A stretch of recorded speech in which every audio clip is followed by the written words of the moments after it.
we go. That's a green light. That means it's on. Hello, everybody. My name is Sean Devereaux. I am the Executive Director of Leadership Long Beach. I want to cordially invite you to enjoy yourself this evening at our second Candidates Forum that we have hosted this so far this election season. This event is brought to you by an army of volunteers. It is unbelievable the amount of work that we can accomplish when we don't try to do everything ourselves. And this is a prime example of exactly that. Leadership Long Beach is powered by volunteers. This event is brought to you by volunteers. Every single person that you will see and engaged with throughout your time with us this evening are volunteers. So please take a moment to thank them and understand that we are that we are a volunteer-led, volunteer-driven organization. So thank you very, very much for coming. To welcome us to our space, I would like to turn the lectern over to a longtime colleague and friend of mine to welcome us to our space. And let me introduce Nicole Meek, the Director of Visitor Operations here at the Aquarium of the Pacific.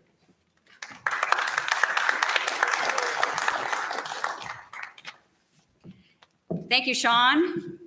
And good evening. As Sean said, I'm Nicole Meek. I'm the Director of Visitor Operations here at the Aquarium of the Pacific.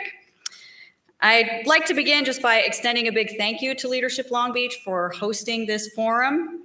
I am also an alumnus of the leadership program from the Simply Amazing class of 2017. So tonight is a double pleasure to have Leadership Long Beach here in the house. On behalf of all of us here at the Aquarium, it is my pleasure to welcome you, and to those who are watching from a remote location as well.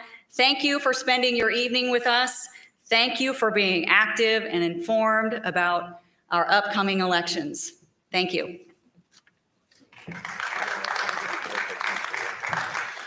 Thank you so much, Nicole. It's so nice to see you. Next up, I would like to invite our city clerk, Monique de la Garza, to give us a little introduction too. Monique.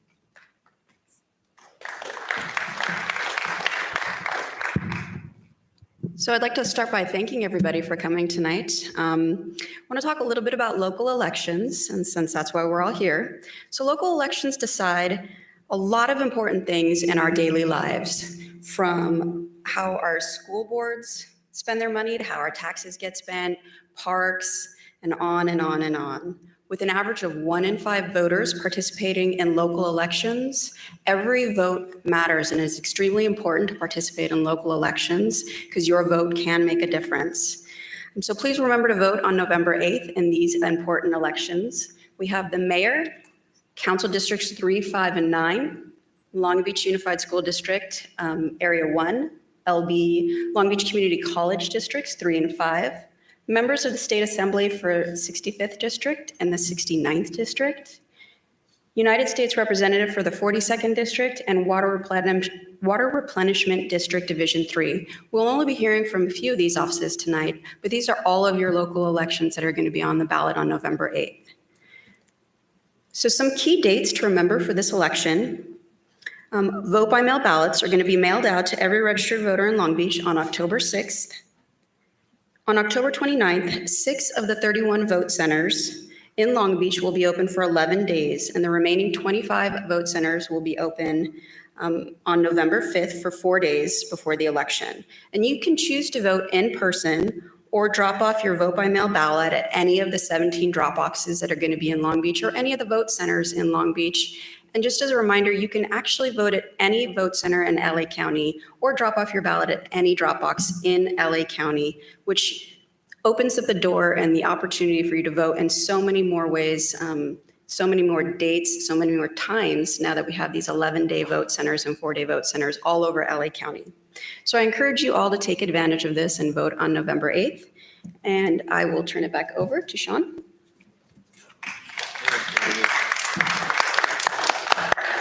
Thank you, Monique. Just a gentle reminder for everybody to please silence your phones as we move forward with our presentation. We would like to not have those distractions or interruptions, and to continue our welcomes and our finding our space. I would like to introduce Cheryl Bender, who is the president of the Board of Directors for Leadership Long Beach. Cheryl.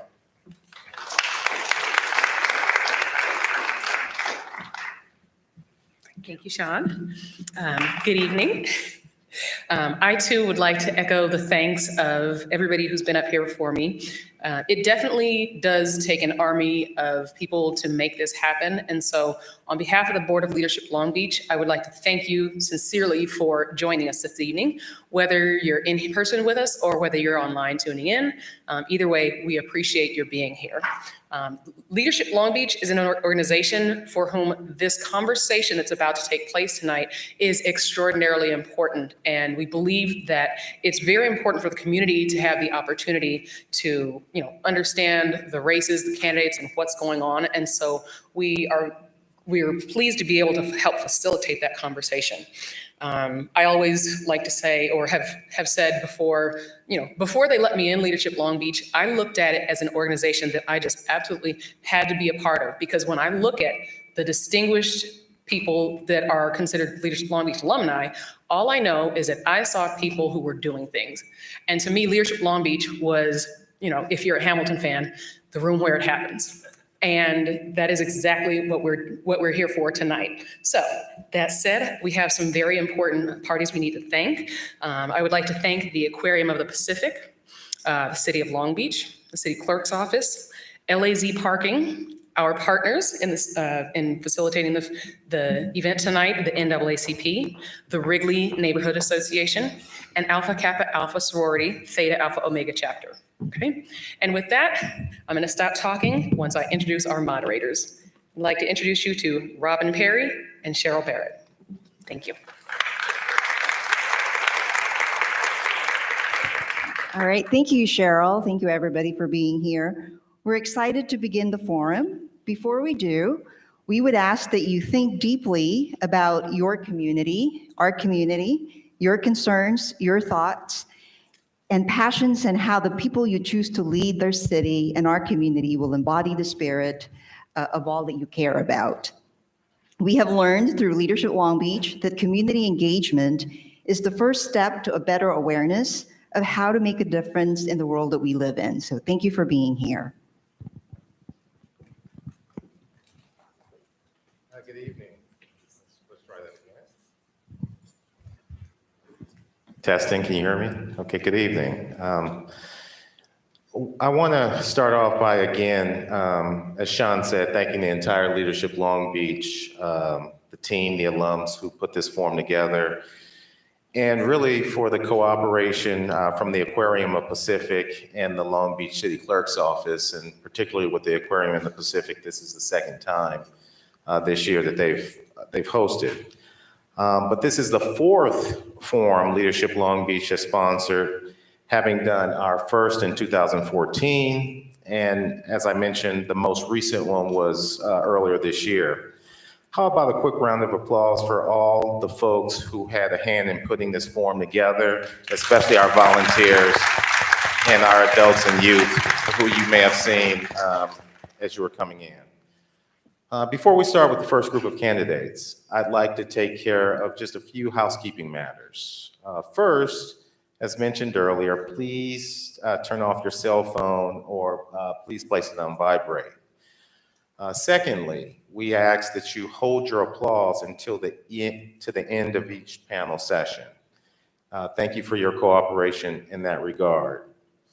Tonight, we're very excited because we'll be hearing from candidates running for the California State Assembly, the Long Beach City Council, and the Long Beach Mayor.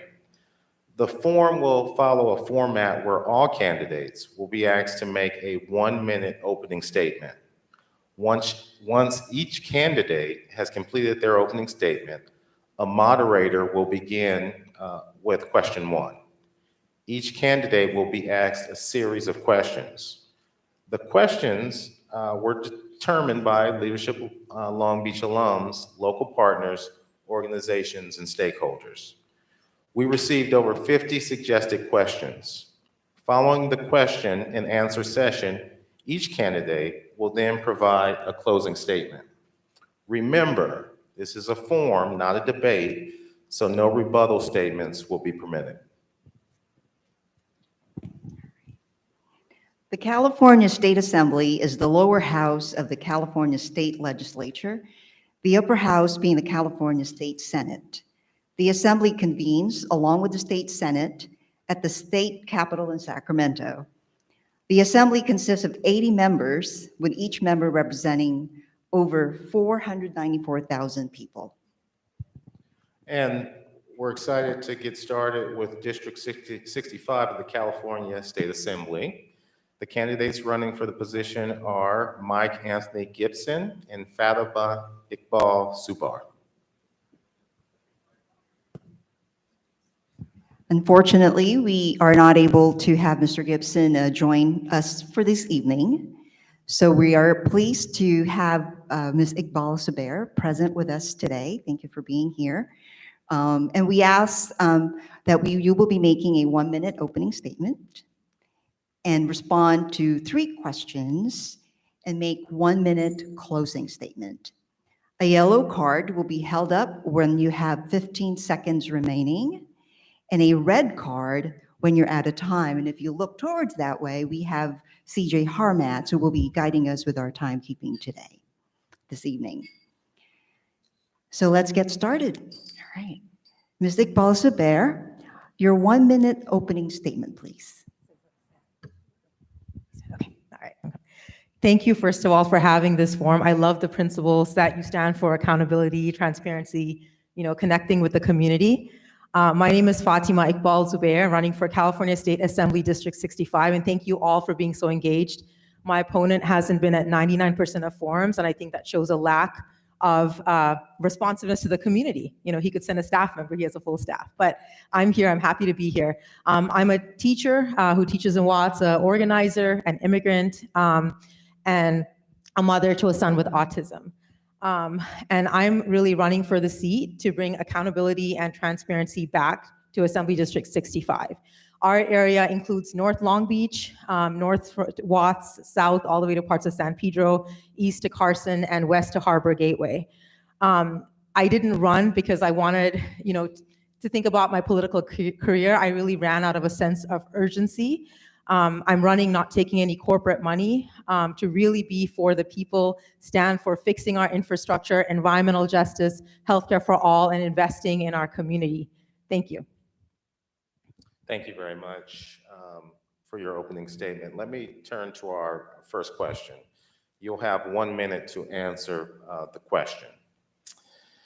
Question 1, at Leadership Long Beach, we believe in a set of principles that are essential to all great leaders. On the table in front of you is a list of those principles that we embrace. It's also on the board behind you. Please select one that resonates with you and tell us why. All right, thank you. The one that I would pick that resonates with me the most is actually compassion. I think that if you start policy making from a place of compassion, it follows through with policy that shows love for your community. A perfect example, when I think about the youth in North Long Beach and in our district, our public schools are in disarray. We don't have opportunities. I started a robotics team from private funding, and all my kids graduated high school and are in college. But those sorts of investments are not coming from Sacramento right now. We need to really invest in our youth.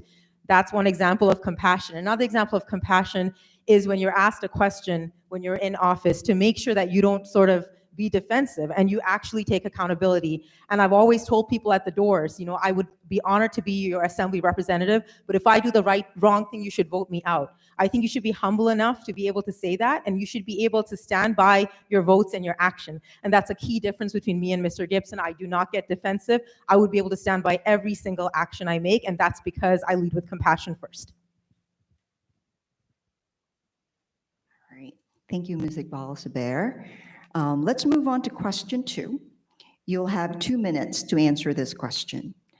What lived experiences, both personal and professional, have prepared you for this position? Thank you. I'll start with personal. As a teacher in a low-income community called Watts, we don't have many people with my background running, right? I don't come with a law degree, I don't come with a PhD, but I was science department chair and teacher for several years in Watts. And before that, I served as a tutor in low-income communities, coached cross-country and track and field. And so I think we need more teachers, we need more nurses, we need more working class folks in there who have just a raw lived experience. And that's what I offer. I'm also an immigrant, and there's not many immigrants, in the California state legislature. I'm visibly Muslim, as you can tell. Living in a world post 9/11 when my community was othered and under surveillance, I've had to learn to be tough and stand up for marginalized communities like mine. Something else is, those of you that have kids with special needs, right? You know that our system isn't made to deal with those on the margins. And I had to advocate like hell, excuse my language, for my son to get the services he needed. And it shouldn't be that hard. What if a family member, a mother or father doesn't speak English? What if you're working 80 hours a week and you cannot advocate for your child? So that's my personal experience. My professional experience is that I am a current executive board member of the California Democratic Party. I'm the SoCal vice chair of the Progressive Caucus. In that capacity, I push for bills and try to work with Assemblymember Gibson, our sitting representative, to pass bills like single-payer healthcare, social housing, environmental justice, in good conscience, because that's what I can do right now while I'm on the outside. Part of the reason, though, I am running is that there's so much power in the legislature, and that's where important decisions are made. And so when I see that voices are not heard like mine and other constituents and delegates to vote for things that would change our community, that's what led me to run. Thank you very much. Let's move on to question number 3, and you'll actually have a little bit more time. You'll have 2 minutes to answer. Probably had more question time the number last 3. question then, right? You had a little more time last Okay. question. I need to keep my eye over there. And it's All kind of a open-ended question. Why should someone vote for you to serve in the California Assembly? Yeah, it's a simple one for me. I think you should vote for me because I'm compassionate. Something I'll bring up, and this was highlighted in Long Beach News, is my opponent said on the record to a reporter, she's not from this country, implying I shouldn't represent this district. That sort of xenophobia should not exist in an elected official, right? We should have a government that works for everyone. For me, with my lived experience, I've lived in many places. I have many different identities, right? Obviously, I'm a Muslim woman, I'm an immigrant. I've lived in Canada, I've lived on the East Coast, lived in the Middle East, I'm of Sri Lankan heritage, and I have a son that I adopted from Morocco with autism. So my whole life has been making sure we leave nobody out and we count everyone in. And that's why I believe that's what you'll get with my leadership. Even if you're a different party than me, even if you think differently than me, I will promise to listen to you. And that's because of the way I would lead, and also because I am not sold out to the industries, to the corporate entities. I'm the only candidate not sold out and taking oil money, taking police or developer money. And the reason I do that is I want to be accountable to you. The part of our district that's North Long Beach, if you live there, you know that North Long Beach is not in the same condition as the rest of Long Beach, those of you that live there. That is not right. We need a representative that will really uplift the voices in North Long Beach and really respond and stop broken promises. And that's something you'll get from me. The other reason is I will always show up for you, just like I showed up today. And I was asking before I came on here if the audience can ask questions. So I'm going to stay here after. I want to always be responsive and answer questions. I'm not going to run away or not show up. I want to be accountable to you. And when I win and I vote and I take leadership on policy, I want you to question me on that policy, right? The other thing I want to do is I want to have really accessible constituent services in North Long Beach, whether it's in the form of mobile offices. That's what I want to, like in-person offices all over the district. That's missing right now, or you can't walk into an assembly office and get a need met. Like basic things, like potholes even, or like, yeah. Okay, thank you. Thank you so much for the responses. We're going to move to your closing statement now, and you have 1 minute. Okay. Thank you so much for those great questions. And like I mentioned to the audience and everyone, I will be here. I'm excited to hear from the other candidates, and I will be here after as well to answer any questions. I have my personal number on my flyer, so wherever my staff members will get you a flyer so you can reach out to me and ask me any questions. Yeah, just in summary, I think the questions were so great, so I was able to say a lot about who I am. Look, part of the reason I am running, just to keep it simple, is that we haven't had accountable leadership. Assemblymember Gibson has an F on his environmental justice score. He's voted against renters. He doesn't support social housing. He's voted, for example, against COVID-19 protections, against healthcare hazard pay. I will always be on the right side. And it is easy, should be easy for you to believe that, only because I have no other conflict of interest when I go up there. My only interest is representing you and creating a community that I can be proud to raise my son in as well. Thank you.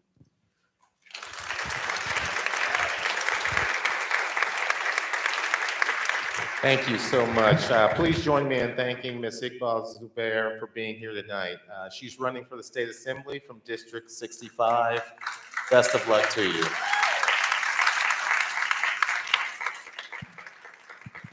Okay, and now we are going to invite our candidates for State Assembly District 69 to the stage, please.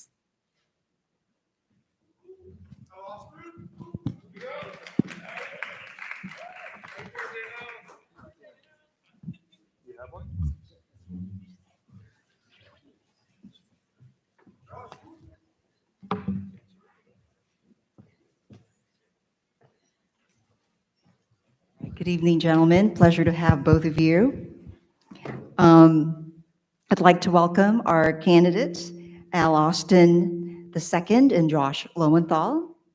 And we will be following somewhat the same format, but I'll be flying solo for this part.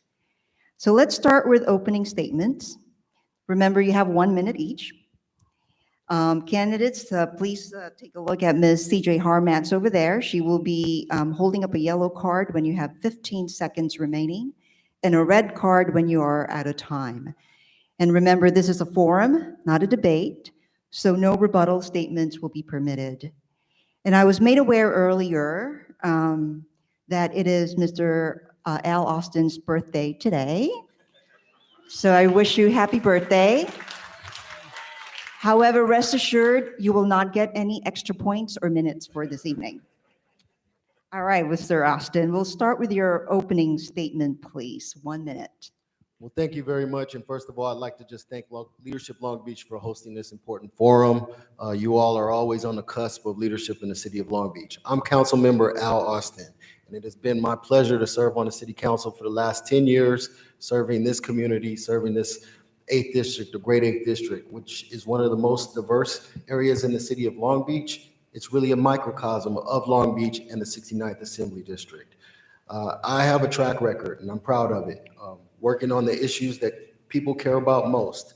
And I think that it's very important today with the serious, I guess, exodus of state legislators. It's important that experienced leadership go to Sacramento. I'll just give you a fact. Over the last 30 years, every state elected official, state senator, state assembly member has had local government experience. I bring that to bear as your next state assembly member, and I hope to have your support. Thank you. All right, thank you, Mr. Austin. Now, Mr. Lowenthal, your opening statement, please. Happy birthday, Al. My name is Josh Lowenthal, running for the 69th Assembly District. I'm born and raised in Long Beach. Very proud of that. After going to college, came back, was a teacher at Millikan High School, and I've been a business owner in this community over the last decades. Very proud to be here at this Leadership Long Beach event. As a matter of fact, the nonprofit that I've been working with over the last 22 years as a board member and past president was born out of Leadership Long Beach. So this organization does tremendous, tremendous things in the community. I'm proud to be here today. I'm running because we need practical solutions and business leaders inside the Democratic Party, inside the caucus in Sacramento. As my opponent mentioned, the vast, vast majority of leaders inside our legislature come from elected office, and they come from the system itself, and not enough people are reflective of those of us that are outside working for a living. And so I bring those practical solutions to the legislature. Thank you. Thank you, Mr. Lowenthal. Now let's move to our questions. We're going to start with you, Mr. Lowenthal. Values are one of the principles integral to Leadership Long Beach. What event in your life has had a significant impact on the values that shape you as a leader? You know, in my house growing up in Long Beach, we did not have table grapes served actually in our home because we were supporting the farm workers and the boycott of California table grapes at that time. And I took those lessons with me when I went off to college at Cornell University, and I got involved in student government and ran to become the student body president at Cornell. And we implemented a boycott of California table grapes university-wide. And it was those values that were taught from my parents, those values of service, of thinking of working class families and their needs, and to live out those values in every part of our lives, whether that means personally boycotting or bringing that to a larger populace, to stand up for what's right and justice for all. So I would say that would be it. Thank you. Mr. Austin, I'll repeat the question for you. Values are one of the principles integral to Leadership Long Beach. What event in your life has had a significant impact on the values that shape you as a leader? Thank you for the question. So as a young child, I guess, I witnessed quite a bit growing up in Detroit. My parents, my dad, my entire family, all of my neighbors were auto workers. And so when the auto industry started to decline, I saw the impact of good middle-class jobs and the loss of good middle-class jobs and the impact on a city and on a community and on a neighborhood. My father was fortunate enough to get hired by a headhunter to come here to Long Beach for a better way of life. And a few years out of high school, I joined the workforce here as an aerospace worker. And just a few years later, maybe 10 years later, 5-10 years later, I started to see a deja vu, mass layoffs. And it really shaped my internal fire to be an advocate and a champion for middle-class jobs in our city and throughout our state. Thanks. Thank you both for your responses. We're going to go to our second question. We'll start with Mr. Austin this time, and you have 2 minutes to respond to this question. What lived experiences, both personal and professional, have prepared you for this position? So I'll follow up on the last question. And so the passion that I developed as a young kid developed me into a leader, a young leader as an aerospace worker. I got elected to my first office at 22 years old as a union leader because people had, I guess, faith and belief in me as a young leader. They saw that I was going to be a voice for other people, an effective advocate, a representative. And so when I talk about having experience, it's not just as a local government experience, but it's also as a worker advocate, workforce advocate for most of my adult life. I have transitioned from aerospace to work as a staffer for a state senator for 4 years in Los Angeles, Senator Kevin Murray, where I gained a vast amount of experience understanding the legislative process, the budget process, engagement with community. And from there, after a couple of recall elections and short budgets, it made a lot of sense to take a career change. And so for the last 18 years, I have worked as a union representative, representing working class families, negotiating contracts, health benefits, terms and conditions of employment for thousands of employees throughout the state of California. And so my values, my commitment are to working families throughout this community, but throughout the state of California. Thank you. Okay. Thank you, Mr. Austin. Okay, Mr. Lowenthal, I'll repeat the question for you, and you also have 2 minutes. What lived experiences, both personal and professional, have prepared you for this position?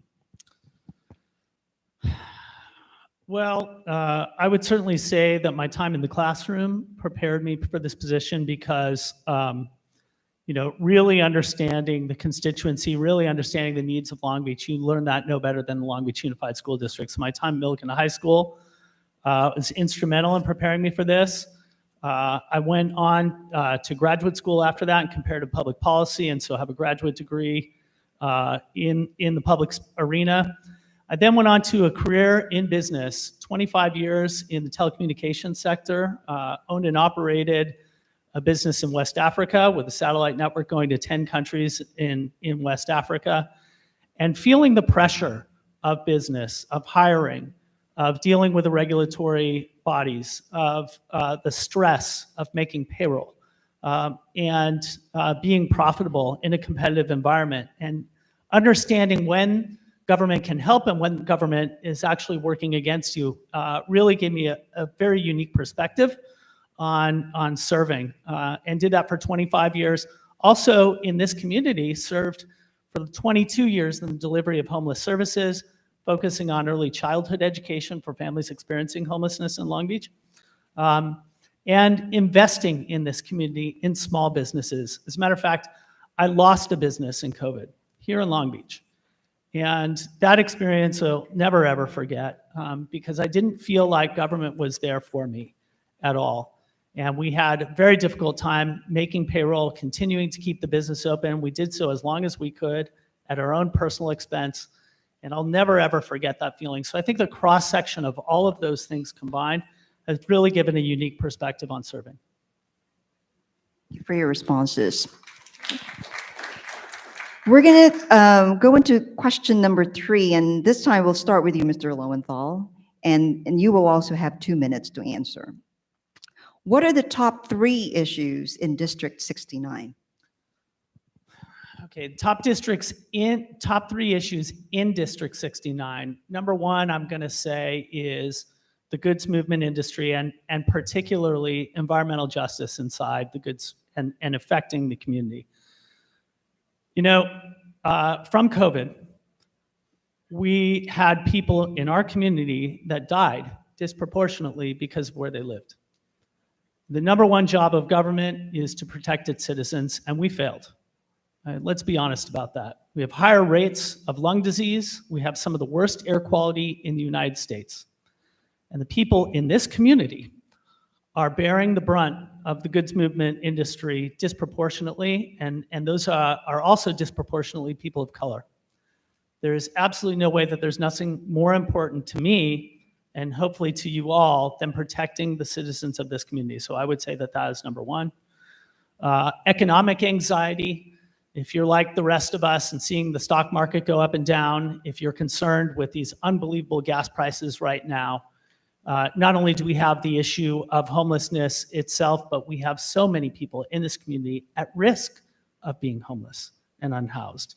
One bad, car mechanic payment away from being out of their place. So we absolutely have to take care of economic anxiety issues. And the last I would say is housing. We have a housing crisis. The way that the state is addressing this housing crisis today is in a city-by-city basis, and that's not working. It needs to be done on a regional basis so that communities that are right next to us, like Seal Beach or Rossmore or Los Alamitos and so forth, have to do their fair share, and we don't bear the brunt of all of those things. So I think that those are the 3 things that would be most important in the 69th. Thank you, Mr. Lowenthal. And you're up, Mr. Austin. I'm going to repeat the question, and you have 2 minutes. What are the top 3 issues in District 69? Thank you. And so I do my best as an elected leader not to get in front of my constituents. And so when I talk to voters on a daily basis, they're telling me that their top 3 issues that they'd like to see addressed in Sacramento is number 1, homelessness. We do have a homeless crisis, and it's a complicated issue on many levels. We're throwing millions and millions of dollars, hundreds of millions of dollars into this issue, and unfortunately, it doesn't feel like we're winning the war on homelessness today. And so that's something that we need to focus a lot more on. But it's a complicated issue that intersects with mental health, with drug abuse. And I think this policy or strategy of realignment that we have engaged in as a state for the last 30 plus years has not worked for us. We need to reevaluate that as a state, and we need to look at many of the surplus properties that we have to help get people healthy again. The other issue, obviously, is housing affordability, and we need to build more housing. And I agree that this is a regional approach and solution. We do have RENA numbers. Every city in the state has RENA numbers that's applied by a regional body, governing body, and every city has goals to achieve housing. Not every city is doing that. Long Beach is committed to doing it. The next city over may not be as committed. As a legislature, we need to make sure that we are providing carrots for those cities that are building houses, and also, providing maybe some incentives for those who are not complying. And I would just say that we have a livability challenge right now. People are concerned about crime and all of the other elements that go along with that. And so we need to be very, very deliberate about making sure that we keep our communities safe and healthy throughout the district. And that means Long Beach, that means Carson, that means Signal Hill, but that means the entire state of California. Thank you. All right, thank you both. We have two more questions before your closing statement. This next question comes from one of our partner organizations. We'll start with you, Mr. Austin, and you have 2 minutes for this question. Many believe that our public discourse has become more disrespectful and downright mean at times over the last few years. As leaders, we know that modeling the way is an essential leadership behavior. If elected, how will you model the way with your colleagues in Sacramento and the public? Well, I think respect is really the foundation of any relationship. And when that is gone, there's really, you don't have a relationship. You don't have discourse. You can't have valued discourse. And I think we've lost that, and we've lost our way, not only in Sacramento, but obviously we see it every day played out on television in Washington, D.C. Partisan politics has really, obviously it defines who we are, and I'm a Democrat and proud to be a Democrat, but, over the years in Long Beach, it has turned into something else. We're not all necessarily Democrats anymore because it's gradations of Democrats. It's where you live, where you fall. How do you define yourself? And I would reject all of that, to be quite honest with you. I think it's very, very important that obviously ideology is important, but results is really more important. Working together across the aisle with fellow Democrats to get to a common goal. We have a challenge of homelessness today. We have a housing crisis today. We have a healthcare challenge today. We have environmental challenges today. And I think most people will agree that these are challenges and these are issues, and that we need to work together to get there. We don't necessarily have to agree on every aspect of every policy, but if we agree on a goal, we can work together, and I think that's where we are falling off. When we talk about the discourse, the mission needs to come first, right? Always remember the mission. Thank you. Thank you, Mr. Austin. All right, it's your turn, Mr. Lowenthal. I'll repeat the question, and you have 2 minutes. Many believe that our public discourse has become more disrespectful and downright mean at times over the last few years. As leaders, we know that modeling the way is an essential leadership behavior. If elected, how will you model the way with your colleagues in Sacramento and the public? The way to do that is to focus on the needs of the voters and not focus on on winning or our own, emotional standing. I'm very proud that in the course of this campaign, I have not said a single negative thing about my opponent. As a matter of fact, I respect and honor the work that he's done in this community, and I'm grateful for that work. And if you're able to look at or contrast at the social media between the two of us, I have actually been the only one that has been positive, completely positive in the course of this campaign. And I will continue to do so, not only in the course of this campaign, but serving in the legislature. And I thought Al brought up a lot of, really important points just now. There are issues that are critical to the state that supersede infighting. And it's my feeling, and out there talking to voters, and I'm out there canvassing and walking on a daily basis, Spent the last 2 days ago, as a matter of fact, in Avalon and Catalina, who is a very vital part of this district, as a matter of fact, with very different issues. And voters there, voters in Long Beach, voters in Carson, voters in Signal Hill are completely disinterested in negative campaigning. That's what I find. They're interested in solutions. They're interested in problem solving. They're interested in us answering questions like the ones you're posing up here about our values, about our priorities, about our experience. And so I'm just going to listen to those voters.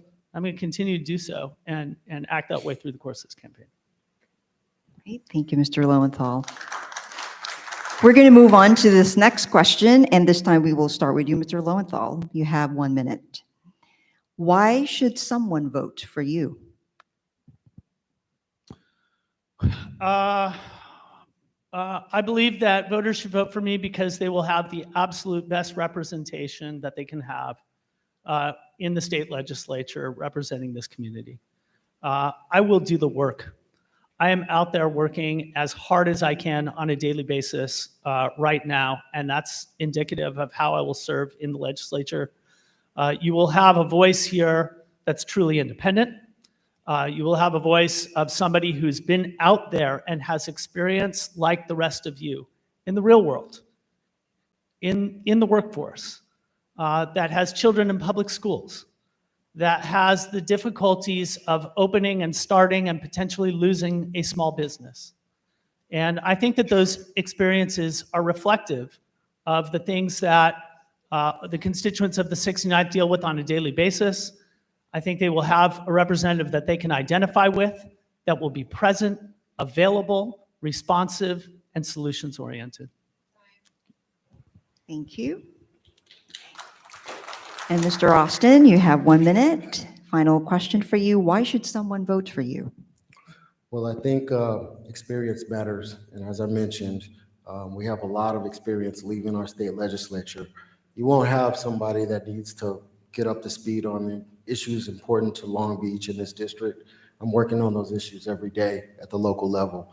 The reason I put my name in the hat to run for state assembly was to actually build on the experience that I have, but also build on the work that is currently going on in the city around homelessness, around environment and climate, around park development.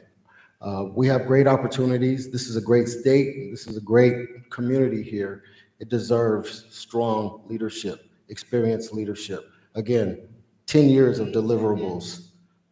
10 years of deliverables, and I'm not talking about hypotheticals in terms of my experience. I'm talking about real results. I've won 3 elections in some of the toughest communities and around some of the toughest issues possible. I think I've earned the opportunity to serve our city in the state assembly. Thank you. Thank you, Mr. Austin. All right, it's time to end with closing statements from each of our candidates from District 69. So in this case, we will start with Mr. Austin. You have 1 minute for your closing statement. Thank you again, Leadership Long Beach, for this forum. I also want to thank Mr. Lowenthal for showing up and sharing his ideas. This is, I think, a very, very easy choice. The distinction is very clear.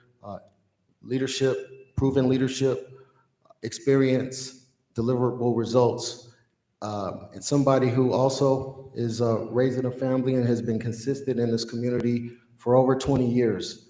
I chose to live in Long Beach. I chose to raise my family in Long Beach. I chose to send my kids to school in this community because I love this community. My wife is a graduate of Leadership Long Beach, and I've sent at least 3 or 4 staffers through the program as well. I believe in Leadership Long Beach and what you're doing, but also I'd like to just say that it's an honor and has been an honor to serve the city during an amazing period. During the last 10 years, we have had great growth and a lot of positivity. I'd like to continue that in Sacramento. Thank you. Thank you, Mr. Austin. Mr. Lowenthal, it's your turn. Let's hear your 1 minute closing statement. Yeah, I also want to thank Leadership Long Beach for the opportunity. I want to congratulate Councilmember Austin. Congratulations, Al, on your campaign, and happy birthday again. I and being framed somewhat as being having entitlement and running in this race, when in fact coming from a family of service that has served this community for so long and is recognizable is making me work harder and harder. And that is going to be the case when serving in the legislature in the years ahead. We need solutions in this community and the state of California. This is the 5th largest economy in the world. We have a budget of over $400 billion, and we need real problem solving to make sure that California gets its edge back. Very proud in this race to have received the endorsements of the Press Telegram, the LA Times, Democratic Party, teachers, firefighters, nurses, and locally elected officials. I hope that I can earn your support as well. Thank you again for the opportunity. Thank you, Mr. Lowenthal.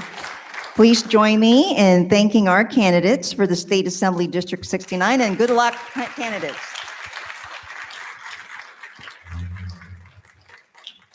All right. Sure. Thank you, everyone, for your attention and support. We are going to take a 6-minute break. That is really quick. So jumping jack, restroom, do whatever you got to do. Please stick around for our citywide candidates forum coming up promptly at 7 o'clock. And please take the time to just stretch, and we'll be back here promptly in 6 minutes.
The City Council Forum will begin again in 5 minutes. 5 minutes for the City Council Forum.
Hello, welcome back to our second segment of our Candidates Forum presented by Leadership Long Beach. My name is Sean Devereaux, the Executive Director of this incredible organization. And I would like to reintroduce Monique de la Garza, our City Clerk, to share some information about upcoming dates. Hi again. My name is Monique De La Garza. I'm the city clerk for the city of Long Beach, and I want to thank everybody for coming to tonight's forum. I want to talk a little bit about local elections and how important they are because they affect our everyday life. Local elections, when you vote for somebody in office in a local office, that is where decisions get made, where decisions on budgets get made, parks, roads, schools. So every decision that gets made is extremely important on the local level, and when 1 out of 5 voters on a local level vote, it is extremely important that you continue to vote and know that your vote counts. One vote can make a huge difference in a local election. So some of the races that are going to be on the ballot in November 8th are mayor, council districts 3, 5, and 9, Long Beach Unified School District 1, Long Beach Community College District 3 and 5, member of the State Assembly 65th and 69th District, United States Representative for the 42nd District and Water Replenishment District Division 3. We won't be hearing from all of these races this evening, just the mayor, the council districts, and members of the State Assembly, but those are all the races that are going to be affecting you on a local level on November 8th. So some key dates for the election are vote by mail ballots will be being mailed out to every registered voter in Long Beach on October 6th. And on October 29th, 6 of the 31 vote centers in Long Beach will be open for 11 days, and the remaining 25 will be open for 4 days before the election date. So you can choose to vote in person using the new ballot marking devices or simply drop off your vote by mail ballot at any of the 17 drop boxes in Long Beach or any of the vote centers in Long Beach. And now LA County allows you to vote in any vote center in LA County on any of the 11 days, or drop off your ballot at any drop box or vote center during that time period. So again, this opens the door for voting for the time that you can vote, the day that you can vote, and really you have no reason not to go out and vote on November 8th. I'm going to turn it back over to the moderators. Rob, thank you. Thank you very much, Ms. De La Garza. And I think the message that you'll hear time and time again is vote, vote, vote. Not only should you vote, you should pick up someone, you should take someone, you should encourage other people to vote. We appreciate everyone's passion and enthusiasm for their candidates that they support. However, we can't allow, unfortunately, signs to be in the auditorium during the forum. And I have been empowered to come and tackle anyone that I see with a sign. So please don't make me do that. We are excited to have the candidates from District 3 on the stage.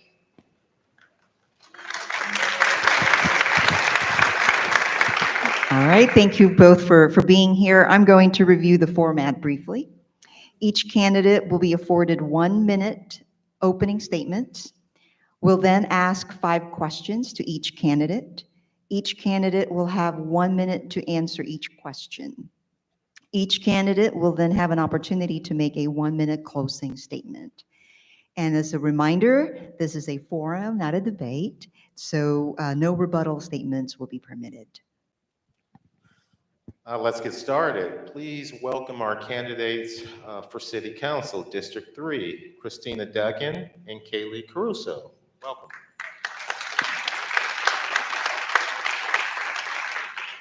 Okay, candidates, a yellow card will be held up when you have 15 seconds remaining, and a red card when you are out of time. And I hope you can see Ms. CJ Harmatz just directly in front of you with her color-coded cards. Let's get started in the order as listed on the city clerk's website. Ms. Duggan, let's hear your 1 minute opening statement, please. Thank you so much for having us here tonight. I'm Christina Duggan. I've been an active,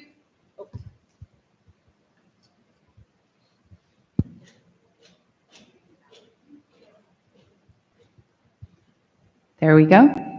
Oh, I don't have to talk so loud now. Again, I'm Christina Duggan. I've been an active member of this community with my husband, Matthew Duggan, for over 22 years. I'm a homeowner and co-owner of a behavioral health practice in the 3rd District, serving residents across Long Beach. We chose to build our business and raise our family here because of Long Beach's unique neighborhoods, educational excellence, and diversity. Drawing from my experience working for Councilmember Susie Price in the 3rd District and years of volunteering with residents groups and nonprofits, my top priorities are crime and homelessness. However, these issues are broader than just our district, and I will work with other council members and departments to address both short and long-term solutions that will support our city's ability to attract and retain businesses. Safety is a core value. Thank you so much, Ms. Duggan. Ms. Caruso, your opening statement, please. 1 minute. Hello, everyone. Thank you, Long Beach leadership, for having us.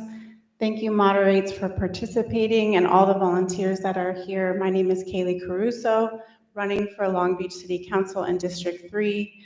I moved to Long Beach in 2001 to go to Cal State Long Beach and pursue my bachelor's degree. In 2019, I got my master's in public policy and public administration. Throughout my entire career in social services, community advocacy, and volunteer work, I have advocated for communities' quality of life throughout Long Beach.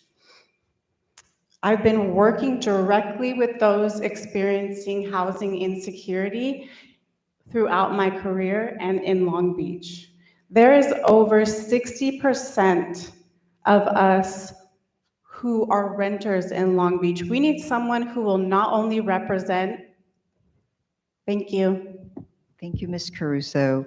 We're going to start our questions, and we'll start with you, Ms. Caruso.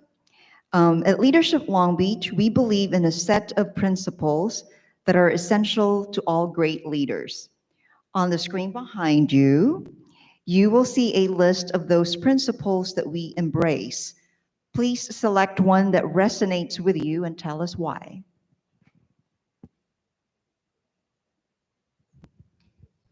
Since I'll continue from what I was saying, one of the main reasons I'm running for city council is because, especially in the last 2 years, we need leaders with courage. We need people that can have difficult conversations and put everything on the table.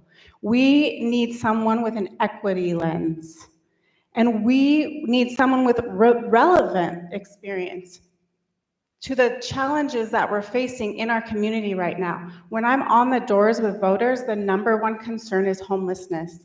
I'm the only candidate running who has experience working with those who are experiencing homelessness. We need someone in city council that has that perspective, that lens, and that experience.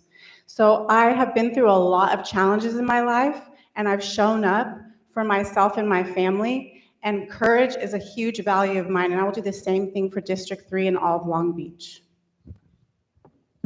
Thank you, Ms. Caruso. And Ms. Duggan, I will repeat the question for you. At Leadership Long Beach, we believe in a set of principles that are essential to all great leaders. On the screen behind you is a list of those principles that we embrace. Please select one that resonates with you and tell us why. All of these principles are important to leadership. But in my case, I believe that accountability is what resonates with me. One of the most important jobs of an elected official is to be accountable to constituents. I will listen to residents, businesses, and stakeholders and ensure that there are opportunities for input. And when we develop different plans for the 3rd District, we need those opportunities for input. I want to follow with a measurable plan of action, convey it back to the community, and implement it. That is what accountability is for both the council person and the resident involved in the project. And it actually brings in accountability for those who don't even participate because they're not participating, so it's hard to accept post information from them. A big part of building trust with the community and follow through is answering to residents, and that's accountability.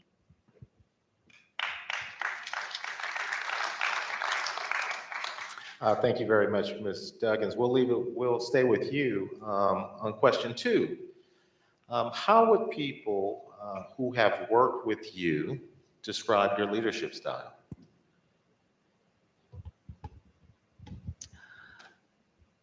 I always have a goal in mind. and there's always a plan to get there.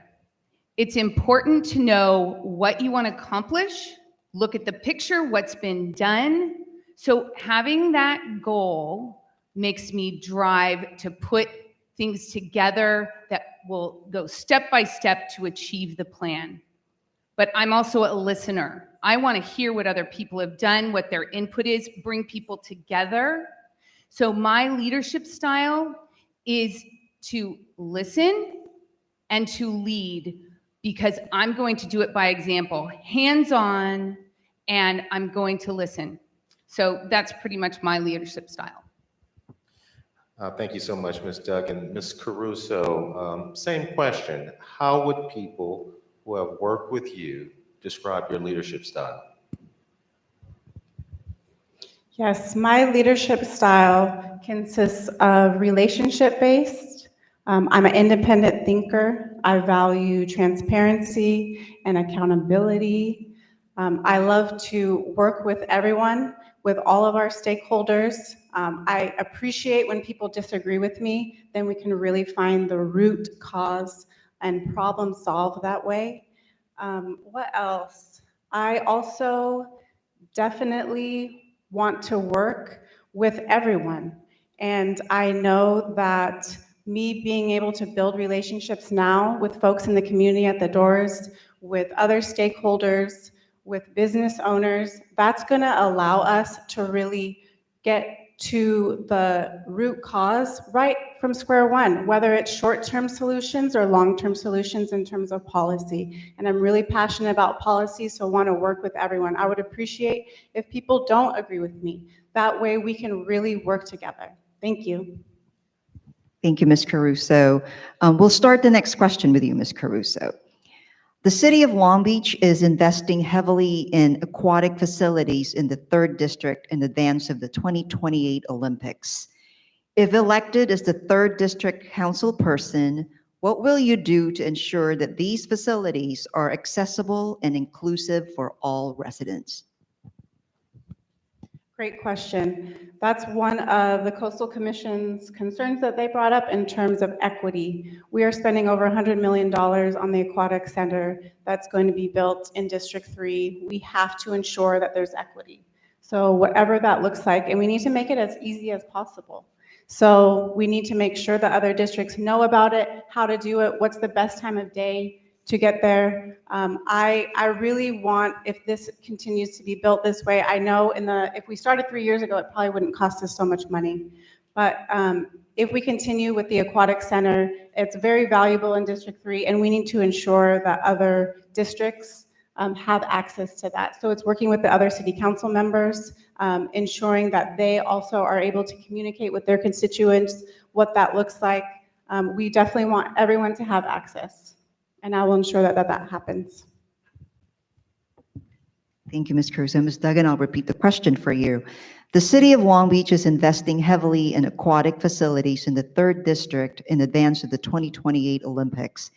If elected as the 3rd District council person, what will you do to ensure that these facilities are accessible and inclusive for all residents? Thank you. As an aquatics fan, as a rower, being in the water, these are very important as we welcome the Olympics. The Aquatic Center, first of all, that center is been planned for accessibility and diverse programs from across the city. There's going to be programming that's going to bring other districts available to come to the most unique kind of pool there is, one on the beach. So the pool is set up for that, for accessibility and diversity. Several years ago, in partnership with Councilwoman Price, we put together a Row the Stadium program. I was at Jordan High School, Pauley High School, Cabrillo High School, talking with counselors to introduce kids who are in different districts to rowing. We have one here tonight registering people in. That's how I have the experience to do it.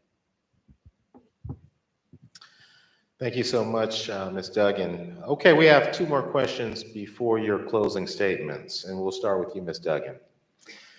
If you are elected,